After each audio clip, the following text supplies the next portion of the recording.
ሰላም ጤና ይስጥልኝ የተወደዳችሁ ተመልካቾቻችን ከከፋ ቴሌቪዥን የሰዓቱን ዜናዎች ይዘን ቀርበናል። ከዜናዎቹ ጋር ቤተልሔም መምሩ ነኝ። አብራችሁን ቆዩ። የደሞዝ ማሻሻያን ተከትሎ ያልተገባ የዋጋ ጭማሪ ባከናወኑ አካላት ላይ አስተዳደራዊ እርምጃ መወሰዱን የቦንጋ ከተማ አስተዳደር ንግድና ገበያ ልማት ጽሕፈት ቤት አስታወቀም። ጽሕፈት ቤቱ የሰንበት ገበያን በተጠናከረ መልኩ ለማደራጀት በትኩረት እየተሰራ መሆኑን ገልጾ የባለድርሻ አካላት ትብብር እንዳይለየው ጠይቀዋል። ፍጹም ተሾመ ተጨማሪ አለው። መንግስት የመንግስት ሰራተኛውን የመግዛት አቅም ታሳቢ በማድረግ በየወቅቱ የደሞዝ ማሻሻያዎችን እያደረገ ይገኛል። ይህንን ተከትሎ እንደ ሀገር በጥቂት የመንግስት ሰራተኞች ደሞዝ መሻሻል ምክንያት የዜጎችን ኑሮ የሚያንርና ያልተገባ የዋጋ ጭማሪ እንዳይኖር ቁጥጥር በማድረግ ገበያ የማረጋጋት ስራም እየተከናወነ መሆኑን የቦንጋ ከተማ አስተዳደር ንግድና ገበያ ልማት ጽሕፈት ቤት ኃላፊ አቶ ወዳጆ ደሳለኝ ገልጸዋል። መንግስት ሰራተኛው ቁጥር እጅግ በጣም አነስተኛ ነው። ለምሳሌ ቦንጋ ከተማ ላይ በፈርጃን ደረጃ ወደ 115,000 ህዝብ ይኖራል ተብሎ ይታሰባል። ስለዚህ ይሄ 115,000 ህዝብ ውስጥ መንግስት ሰራተኛው ምን ያክል ነው ለውጥ የተደረገለት ምን ያክል ቁጥር ነው ሲባል እጅግ በጣም ውስን ቁጥር ነው ያለውና ሶስቱም መነሻ ተደርጎ ያለ አግባብ ዋጋ ጭማሪ እንዳይኖር የመከታተሉ የመቆጣጠሩ በዛ ልክ ወደ ህጋዊ መረብ የማምጣቱ ጉዳይ ቋሚነቱ እንደተጠበቀ ሆኖ ይሄኛው ልዩ የሚያደርገው እንደዚህ አይነት አገራዊ የደሞዝ ማሻሻያዎች ሲኖሩ በቋሚነት አሁን እንደውም ይሄኛው የዞኑ ግብረ ኃይል ለ15 ቀን ነው ስራ ይዞ የወጣው። ነገር ግን ለ15 ቀን ስራ ይዞ ሲወጣ የመጀመሪያው ስራ ምንድነው? ህገወጡን ወደ ህጋዊ ማስገባት ነው። ቅድም እንዳልኳቸው በጣም በማይነር ነገር ማስጠንቀቂያ የሚሰጣቸው ማስጠንቀቂያ ከዛ አልፎ ሲሄድ ደግሞ የማሸግ ስራ ነው የሚሰራው። ከታሸገ በኋላ ያው በጋራ አስተዳደራዊ ያው የሸማች አዋጅ አለ፣ ንግድ አዋጅ 981 አለ። እነኚህን መነሻ አድርገን እርምጃ የምንወስደው እንደተጠበቀ ሆኖ ነገር ግን የማስተማሩ የመከታተሉ የመቆጣጠሩ ይቅደም በሚል የተደረገበት አግባብ አለ። በከተማ አስተዳደሩ በተዋቀረ የቁጥጥር ግብረ ኃይል በቦንጋ ከተማ 4 ቀጠናዎች በተደረገ ክትትል ከተጎበኙ ንግድ ተቋማት መካከል ለ6 ጅምላ አከፋፋዮች የመጀመሪያ ዙር ማስጠንቀቂያና 8 የንግድ ቤቶችን የማሸግ ስራ መሰራቱን ለጣቢያችን አስታውቀዋል። የተሰሩ ስራዎችን በተመለከተ እስከ ትላንትናው ወደ 2460 የንግድ ድርጅቶች ቅድም እንዳልኩት የእህል መጋዘንን ጨምሮ ተጎብኝቷል። ከዛ ውስጥ ያለአግባብ ዋጋ ጭማሪ በማሳየት በተለይ ጅምላ አከፋፋዮች መሰረታዊ ሸቀጣሸቀጥ ጅምላ አከፋፋዮች በማስጠንቀቂያ ደረጃ 6 ትላልቅ ድርጅቶች ማስጠንቀቂያ ተሰጥቷቸዋል በግብረ ኃይሉ መሰረት። ከዛ ውጭ 8 የንግድ ቤቶች ታሽጓል። ያው በቀጣይ የህጋዊና አስተዳደራዊ እርምጃ በተቋምም ከስዶ እንደተጠበቀ ሆኖ 8 ድርጅቶች የታሸጉበት አግባብ አለ። ከዛ ውጭ አብዛኞቹ በማስጠንቀቂያ ግብረ ኃይሉ በነገራችን ላይ ግቡ ምንድነው ገበያ ማረጋጋት ወይም የአርቲፊሻል ዋጋ ጭማሪ እንዳይኖር ስለሆነ ይሄኛው ትንሽ ከበድም አገራዊ ፋይዳውም ከፍ ያለ ስለሆነ ዶር ቱ ዶር ነው ግብረ ኃይሉ ግንዛቤ እየሰጠ ያለው።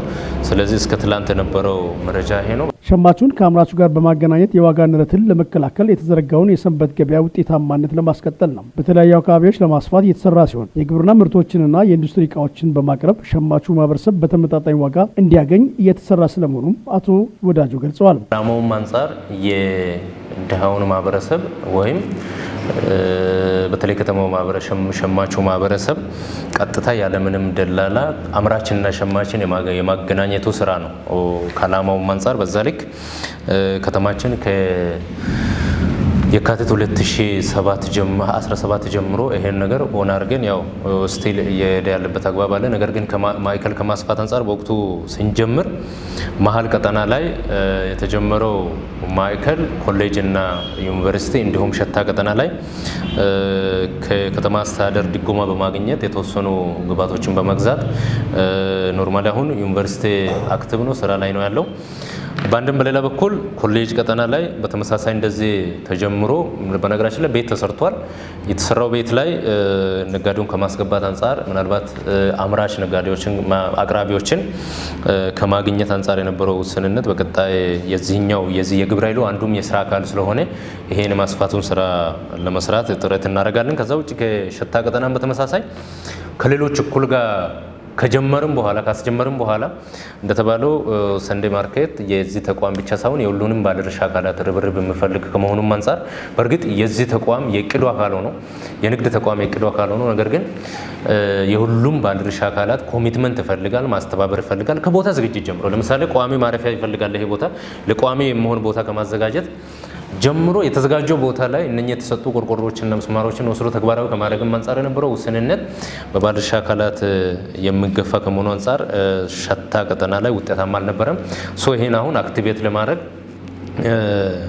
እኛም አቅደናል። አሁን ከዚህኛው እስከ ጥቅምት 30 ባለው ጊዜ ውስጥ ይህን ነገር አክቲቬት አድርጎ ወደ ስራ የማስገባቱን ስራ ሰራለን ብዬ አስባለሁ። እሱ ብቻ አይደለም፣ ኮሌጅ ቀጠናም ቢሆን የተሰጠው ቦታ ወይም ቤት የተሰራበት ቦታ ትንሽ ከሰንዴ ኮንሰፕት አንፃርም ማካ ገበያ አማካይ ካለመሆኑ አንፃር የሆኑ ቦታዎችን አሁን መርጠናል። እዛ የሚያቀርብ የኢንዱስትሪ ምርቶችን የሚያቀርብ አንድ ጅምላ አከፋፋይ ነጋዴ ጋር ኮሚኒኬሽን ጀምረናል። ስለዚህ ከዚህ ነጋዴ ጋር ውል ገብተን በስንት ያመጣል፣ ስንት ይሸጣል፣ የውሉ ዱሬሽን እስከመቼ ነው የሚለውን ቴክኒካል ያሉ ነገሮችን አስተካክለን የሱን እንደም ኔክስት ቅዳሜ የኮሌጁን በድጋሜ ኦን እናደርጋለን። ሸታ በተመሳሳይ ዩኒቨርሲቲ አካባቢ ያለውን ቢሆን ተመሳሳይ ምርት ነው የሚቀርበው ማለት ፋብሪካ ምርቶችን ውጤቶችን ወደዛ ከማቅረብ አንፃር ያለውን ውስንነትም ጭምር አሁን በሚመጣው ነጋዴ እንፈታለን ብዬ አስባለሁ። የሰንበት ገበያን ለማጠናከር በሚደረገው ርብርብም ባለድርሻ አካላት ትብብራቸው እንዳይለይም ጠይቀዋል። የከተማዋ መስፋፋትን ተከትሎም እየተበራከተ የመጣውን የህገወጥ ነጋዴዎች ቁጥርን ቅንጅታዊ አሰራር በመከተል ወደ ህጋዊ ማዕቀፍ ለማስገባት በተደረገ ጥረት 62 ነጋዴዎች ፈቃድ አውጥተው እንዲንቀሳቀሱ መደረጉም ተመላክቷል። በዚህ መሀል ግን ከተሞች እያደጉ በሄዱ ቁጥር ህገወጥ ነጋዴ ያው እየሰፋ ነው የሚሄዱ። ከተሞችም ያድጋሉ። ከተሞች እያደጉ የከተሞች ቆዳ ስፋት እየጨመረ በሄደ ቁጥር ህገወጥ ነጋዴን ወደ ህጋዊ መረብ የማምጣቱ ስራ አንዱ ስራ ነው። ለምሳሌ በዚህ በ90 ቀን ውስጥ ወደ 62 ህገወጥ ነጋዴዎችን ወደ ህጋዊ መረብ ወይም ህጋዊ ፍቃድ አወጥቶ ህጋዊ በሆነ መንገድ እንዲንቀሳቀሱ ለመንግስት አግባብነት ያለው ግብር እንዲገብሩ የተደረገበት አግባብ አለ። ሙስናና ብልሹ አሰራርን የሚጸየፍና በስነ ምግባር የታነጸ ትውልድ መፍጠር እንደሚገባ ተገለጸም። የከፋ ዞን አስተዳደር ጽሕፈት ቤት ስነ ምግባርና ጸረ ሙስና ስራ ክፍል ለዘርፉ ባለሙያዎችና ለሚመለከታቸው አካላት የአቅም ግንባታ ስልጠና ሰጥቷል። ዘገባው የከፋ ዞን መንግስት ኮሚኒኬሽን ነው። ጽዮን ታደለ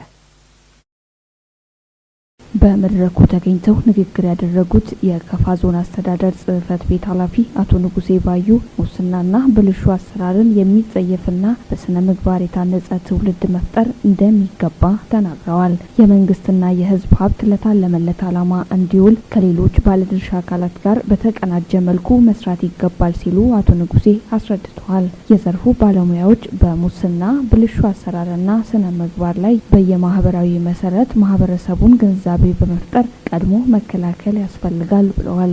የለውጡ መንግስትና ብልጽግና ፓርቲ አቅዶ እየሰሩ ያሉት የልማትና የመልካም አስተዳደር ኢኒሺዬቲቮች ሙስናና ብልሹ አሰራር እንዳያደናቅፈው አጽንኦት ሰጥቶ መስራት እንደሚገባ አቶ ንጉሴ ባዩ አሳስበዋል።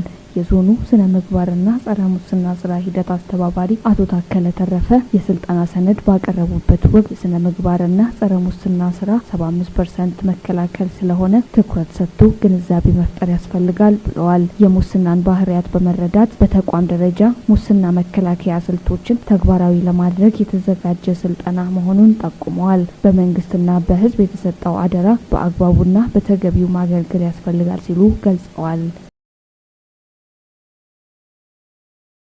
ፋይዳ የዲጂታል መታወቂያ ዲጂታል ኢትዮጵያን እውን ለማድረግና የዜጎችን ተጠቃሚነት ለማረጋገጥ ከሚያግዙ ተግባራት አንዱ ነው ሲሉ የክልሉ ብልጽግና ፓርቲ ቅርንጫፍ ጽሕፈት ቤት ኃላፊ አቶ ፍቅሬ አማን ተናገሩ።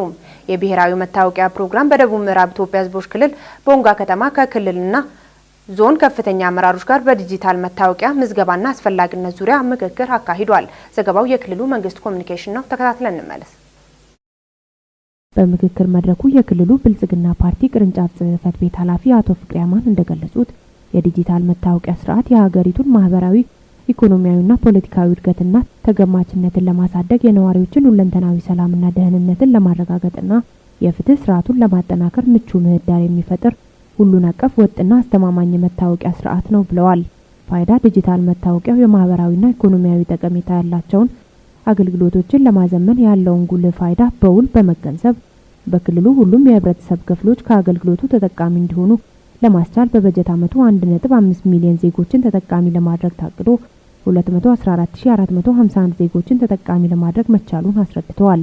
እንደ አቶ ፍቅሬ አማን ገለጻ የመመዝገቢያ ግብዓቶች እጥረት፣ የባለሙያዎች የመፈጸም አቅም ከቦታ ቦታ ከመዋቅር መለያየት፣ የመረጃ ቅብብሎች ጥራትና ወቅታዊነት ክፍተት፣ የቅንጅት ውስንነትና ያሉ እድሎችን የመጠቀም ክፍተቶች ለአፈጻጸም ማነስ ምክንያቶች ናቸው። የተያዘውን እቅድ በማሳካት ዲጂታል ኢትዮጵያ በ2025 እቅድን ለማሳካትና ሁለንተናዊ ብልጽግናን ለማረጋገጥ በየደረጃው የሚገኝ የመንግስትና ፓርቲ መዋቅሮችን ብሎም መላው የክልላችን ህዝብ በሙሉ የሚጠበቅበትን ድርሻ እንዲወጣ ጠይቀዋል።